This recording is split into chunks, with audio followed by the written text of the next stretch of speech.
Hey ladies and gentlemen, welcome back to the channel. As always, it is Nick here, back with your daily crypto news and analysis. And today we are going to be talking about Ripple and XRP, as well as the vast majority of crypto and finance. So with that being said, let's just dive in and let's start off with this tweet here. So this is from XRP334, and we do see Binance joins Ripple in SEC battle as major exchange goes on the offensive. And yeah, I thought this was actually pretty interesting. So from Meta Lawman, we do see in an aggressive move, Binance has gone on offense against the SEC in federal court case. What's wild about this is that we are finally seeing a lot of these major names like Binance fight back, just like Coinbase did, and just like Ripple has been doing for 2.5 years. This is very welcoming. I think that all of these major names should be fighting back against the SEC, because I think that the SEC cases and the motives from the SEC are all nonsense, right? They're all just coordinated attacks on this industry. And what do you see? Lawyers for Binance defendants have filed motion accusing the SEC of engaging in unethical conduct. This is a big deal. Let me explain. Binance has accused the SEC of violating court rules by making statements outside of court that are 1. False, 2. Designed to harm Binance US's customers, and likely to taint the jury pool. Binance asked the court to order the SEC to comply with the applicable court rules. Binance argues that after entry of an order agreed to by the parties, the SEC issued a misleading press release claiming 1. It had secured emergency relief, 2. CZ had commingled and diverted customer assets, and 3. The order was essential to protecting investor assets. Binance argues that when questioned by the judge repeatedly, the SEC attorneys were unable to point to any evidence that CZ had diverted or commingled customer assets. Binance argues the SEC had violated not only court rules, but also the SEC's own code of conduct. It's noteworthy that these allegations of misconduct are signed by Bill McLucas and George Canelos, both of whom served as head of the SEC's Division of Enforcement. Accusations of unethical conduct coming from these lawyers will definitely reverberate in the halls at the SEC. The SEC will come back swinging. They will argue their press release was fine because A, they did not concede that what Binance says was conceded. B, they are allowed to repeat allegations from their own complaint. And C, Binance's own post-hearing statements were improper. Bottom line, this is just the beginning. Binance is clearly going on the offense. The Binance lawyers are signaling to the SEC that they will be in for a real fight, just like the Ripple case. And yeah, we know how long this has been going on for around the Ripple case, so I could just imagine how long these cases with these exchanges are going to go on for. And it's wild, right? That we're at this point in time where we are seeing this massive fight with the SEC in these exchanges. While, guess what? We are seeing these massive ETFs getting filed from some very large names out there. Now, face value, everyone will cheer for these and say, hey, look it. We have Bitcoin ETFs being filed from BlackRock, Citadel, Deutsche Bank, and NASDAQ, and all of these major players. Isn't this great? We do see here from Adam Cochran. So BlackRock, Citadel, Deutsche Bank, and NASDAQ have all started to enter the crypto space in the last week. They've bullied out participants so they can scoop up cheap coins. The trajectory for crypto has never been more clear. And of course, Fidelity and Charles Schwab as well. What's funny about all of this is exactly by plan. Everyone, and I don't even understand the Bitcoin maxis either, right? Like, we recently seen a Bitcoin maxi, one of the largest out there, Max Kaiser, talking down on XRP. Of course, the SEC is overreaching, but that won't stop them from killing off XRP, literally killing off XRP and every other garbage coin out there except Bitcoin. Of course, it's untouchable. You gotta love these people, right? Because there is virtually no rule of law whatsoever in Wall Street/finance for those with money and clout. Brad Garlinghouse has been spending a lot to keep his Ponzi scheme going, but he can't outspend the feds and Jamie Dimon. It's just a matter of when, not if, when XRP gets cut down.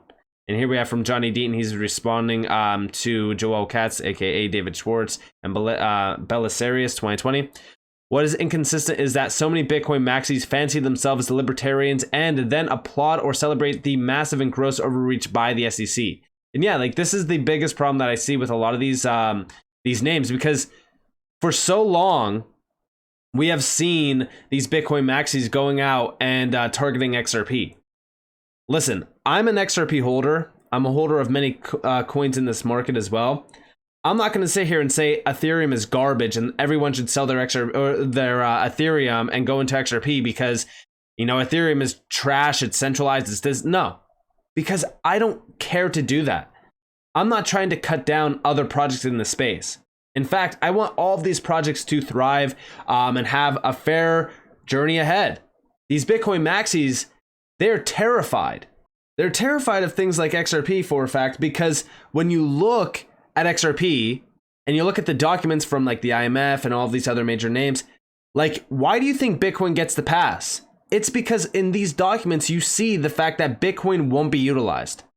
It's not viable as a use case for these extremely scalable financial use cases. But guess what is? XRP.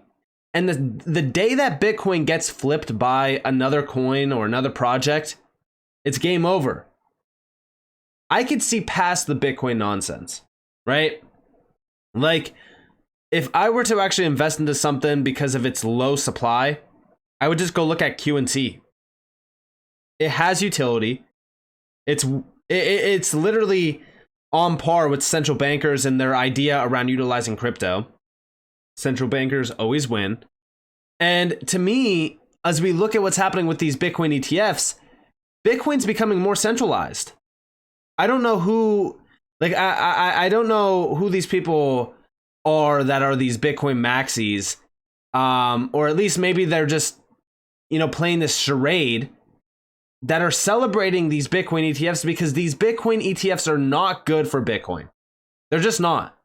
Everyone wants to welcome them in because, hey, look it's the big boys coming into this game. Now we have institutions jumping in. The institutional adoption it's great. This is manipulation. Go back in time. Here you guys have BlackRock CEO. The hits on our website was $3K for monetary policy and $600,000 for Bitcoin. Listen closely to this. The hits on BlackRock's on our website was 3,000 on COVID, 3,000 hits on a monetary policy, and 600,000 hits on Bitcoin. So what that tells you is Bitcoin has caught the attention and the imagination of many people. Many people are fascinated about it. Many people are excited about it. So yeah, this is BlackRock CEO, Larry Fink, talking about how it's so exciting around Bitcoin. Everyone wants Bitcoin. But this is also the same individual that was talking down on Bitcoin for so long. For an example, here we go. October 3rd, 2017. BlackRock CEO, Larry Fink, is a big believer in cryptocurrency. Guess what happened like a couple weeks later? October 13th, 10 days later, BlackRock CEO Larry Fink calls Bitcoin an index of money laundering. That's interesting. Also, these came right after JP Morgan Chase CEO Jamie Dimon calls people who own the cryptocurrency stupid. It's kind of comical. Then over here, this is from July 16th, 2018. Clients have zero interest in crypto, BlackRock CEO says. Well, that doesn't sound right. I mean, from my perspective, it seems like there's quite a bit of interest here. And then also over here, check this out.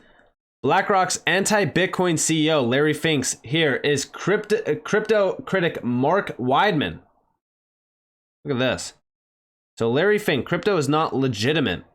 A CCN reported, Fink is a Bitcoin skeptic who believes cryptocurrencies are not a legitimate asset class. He cited Bitcoin's erratic price swings as well as the anonymous and unregulated nature of the market. This is talking about him launching a Bitcoin ETF actually. And we do see, I wouldn't say never. When it's legitimate, yes. It will ultimately have to be backed by a government. So this is interesting, right? And we do see like Weidman says he doesn't see the point of a Bitcoin ETF. He also says he wouldn't advise a client to hold crypto long term. I don't quite get the point of a Bitcoin ETF. If Bitcoin is ever successful, I wouldn't recommend it. But if it were successful, why would you need an ETF to access it? I mean, this is literally coming from these players, these big players. So what changed? Does the government control Bitcoin now? Like, what's going on here?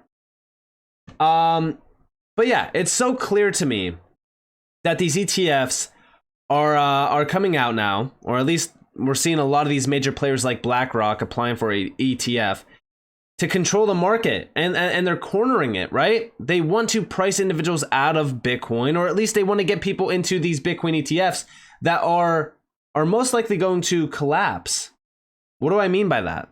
Well, for an example, here we have just in. The SEC approves first leveraged Bitcoin ETF. This is futures ETF. So let me get this right. The SEC, who's out to protect retail investors, well, now they're approving the first leveraged Bitcoin futures ETF. Look at this. So the SEC thinks it's safe for you to buy a 2x leveraged CME futures ETF, but that spot Bitcoin ETF is too risky. Huh. Interesting. Let's not push a spot ETF. Let's push a futures ETF. You want to know why? Because this is going to cause a lot of investors to lose a ton of money, and they're going to utilize it as an example on why crypto is so risky, it's so volatile, you could lose, all your money in it. That's always been the narrative. This is just another manipulative play on the market, just like we've seen in the past. This is a big problem. This is a big deal. And you know what's, this also goes in depth on just how corrupt the SEC is. They are not fit for this job. They shouldn't even have a hand in this market. And all of this, the funniest thing about all of this is that these Bitcoin maxis continue to talk down on projects like XRP and hope for XRP to get killed off, calling XRP a Ponzi scheme. Yet they are celebrating these Bitcoin ETFs launching from these centralized players. It doesn't make any sense to me. Why do we need these centralized players to be the ones that are, offering these Bitcoin ETFs? It's because they want to corner the market and control the market. That's all it is. They are going to manipulate these markets like they manipulate the stock exchange. Wall Street is controlled by these players. This is going to be no different. And this is a big problem.